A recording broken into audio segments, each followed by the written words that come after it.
গুরুত্বপূর্ণ টিপস আপনাদের জন্য নিয়ে এসেছি আপনাদের ভালো লাগা ভালোবাসার চ্যানেলে ছেলেবেলা হারানো স্বাদ। আমাদের আজকে আলোচনার বিষয় হলো ছোট্ট সদ্যজাত অবস্থা থেকে এখন আমার বেবিদের এজ হলো 10 মান্থ প্লাস। আমি আমার বেবিদের কতক্ষণ ছাড়া খাওয়াই এবং কী কী খাওয়াই। আপনারা অনেকেই আমাকে মেসেজ করেন এই বিষয়টা নিয়ে। আজকে এই ছোট্ট কয়েকটা টিপস আপনাদের সাথে শেয়ার করে নিলাম।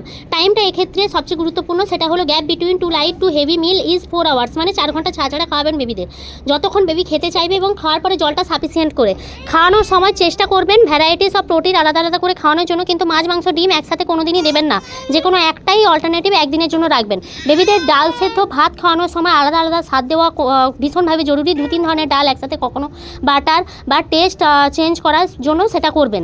রাত্রে একটা বেসিক্যালি রাইস প্রেফারেবল, হেভি মিল 9:30 থেকে 10টার মধ্যে খাওয়ানোর চেষ্টা করবেন এবং বেবিদের রাতে ঘুমের মধ্যে খাওয়ানোর চেষ্টা করবেন না, তবে অবশ্যই জল খাওয়াবেন খাওয়ার 2 আওয়ার্স বাদে বাদে, কারণ ঘুমের মধ্যেও বাচ্চাদের গলা শুকোতে থাকে।